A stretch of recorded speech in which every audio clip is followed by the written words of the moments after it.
Good evening everyone. आज हम चर्चा करते हैं कि देखते हैं कि पढ़ाई को हम किस तरीके से स्मार्ट बनाएं।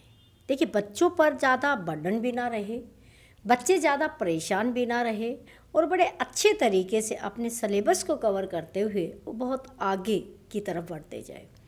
तो सबसे पहले तो ये है कि दिमाग को आपको फ्री रखना होगा, आप तनाव मुक्त रहे, क्योंकि किसी भी तरह का तनाव ना लें। कई बार क्या होता है कि हम आगे बढ़ने के चक्कर में, ज़्यादा मार्क्स लेने के चक्कर में बहुत ज़्यादा तनाव ले लेते हैं।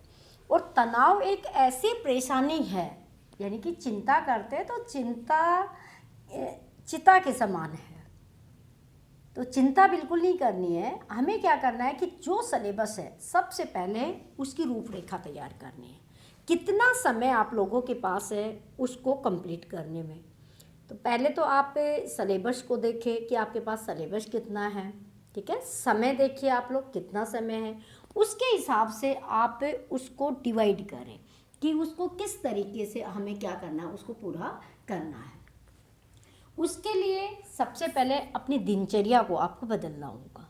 देखिए, जब तक हम दिनचर्या में परिवर्तन नहीं करेंगे तो हम सिलेबस में टाइम टेबल आप कैसे भी बनाते रहिए, उसका कोई असर नहीं होगा।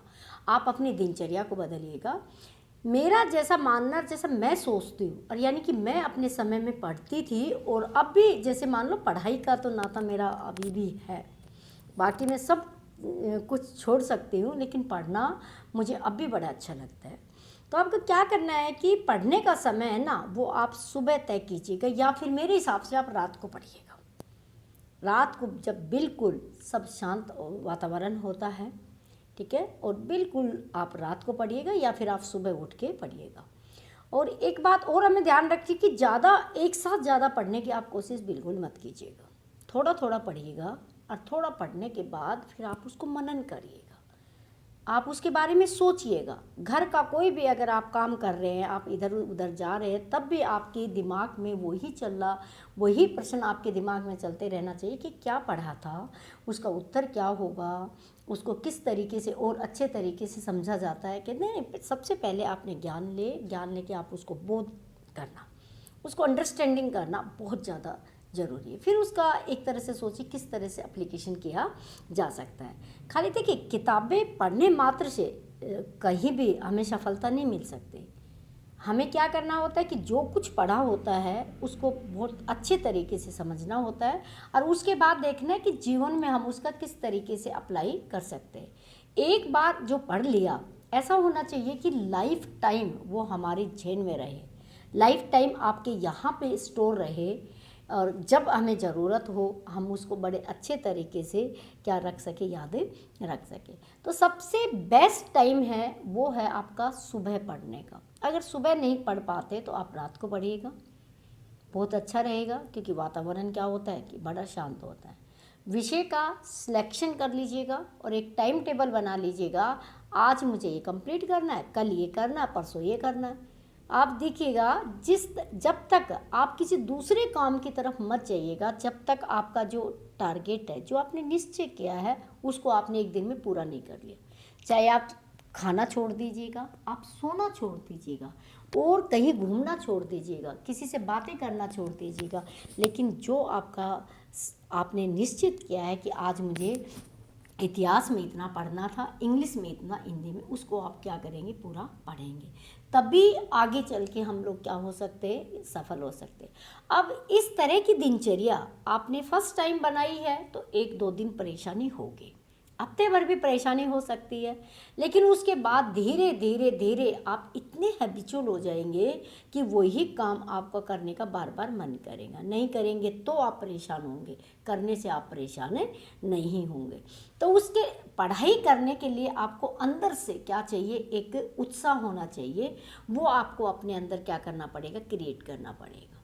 अब देखिए ना, पढ़ाई का संबंध सिर्फ इंसानों से होता है। जिसके बस का जो काम होता है वो उसी को भगवान देता है। कभी भी ये मत सोचिएगा मेरे को भगवान ने बड़ा भारी भरकम काम दिया है, मैं इसको कैसे करूँगा। नहीं, हम इस काम के लायक है, तभी हमें वो काम दिया जाता है। जो व्यक्ति जो काम कर सकता है, भगवान उसी के हिस्से में वो काम देता है। अगर आप लोग पढ़ लेते हैं बड़े अच्छे से आप लोग आगे बढ़ते हैं तो आपको वही जिम्मेदारियां दी जाएगी जो आपके काबिलियत के हिसाब से होती है। एक चीज़ और है कि कुछ बच्चों की ये भी परेशानी रहती है कि हम पढ़ते हैं लेकिन हमें याद नहीं रहता है। तो देखिए उनके लिए मैं कहना चाहूँगी, देखो ज़िंदगी अपने आप में एक प्रयोगशाला है। एक बार अगर आप सक्सेस नहीं होते तो आप दोबारा प्रयोग कीजिएगा, दोबारा सक्सेस नहीं होते तो आप फिर प्रयोग कीजिएगा, फिर सक्सेस नहीं होते तो फिर प्रयोग कीजिएगा। इस तरह आप बार बार कोशिश करते रहेंगे, बार बार आप प्रयोग करते रहेंगे तो एक बार ऊपर वाला भी आपको ये कहेगा कि अब तो इसको देना ही पड़ेगा, क्योंकि ना देने से ऊपर वाला भी हार जाएगा। फिर आपको सफलता 100% देगा, 100% आपको सफलता देगा अगर आपने बार बार एक ही चीज़ का क्या क्या प्रयोग किया। और ज़िंदगी अपने आप में एक प्रयोगशाला है, इसको कभी मत कीजिएगा मैं एक काम को कितनी बार कर रहा हूँ, उसमें शर्म नहीं होनी चाहिए। क्योंकि जो आदमी प्रथम बार किसी काम को शुरू करता है तो उसके पास कुछ नहीं होता है, और आप जब बार बार एक काम को कर रहे हैं तो आप एक अनुभव लेके जा रहे हैं, तो आपके सफल होने की 100% क्या होती है, गारंटी होती है। अगर इन चीज़ों का ध्यान रख के आप पढ़ते हैं, किसी भी प्रतियोगिता परीक्षा में आप लोग बैठते हैं तो आप पूर्ण रूप से क्या होंगे, सफल होंगे। इसके लिए आपको किसी तरह की कोई परेशानी की ज़रूरत नहीं है। आपको अगर पढ़ाई से संबंधित कोई समस्या है तो आप कमेंट्स बॉक्स में मुझे लिख सकते हैं, आपकी समस्या का कोई ना कोई समाधान जरूर निकाला जाएगा। अगर आप इस चैनल पर नए हैं तो प्लीज़ आप सब्सक्राइब कीजिएगा, वीडियो को लाइक कीजिएगा, शेयर कीजिएगा। Thanks for watching.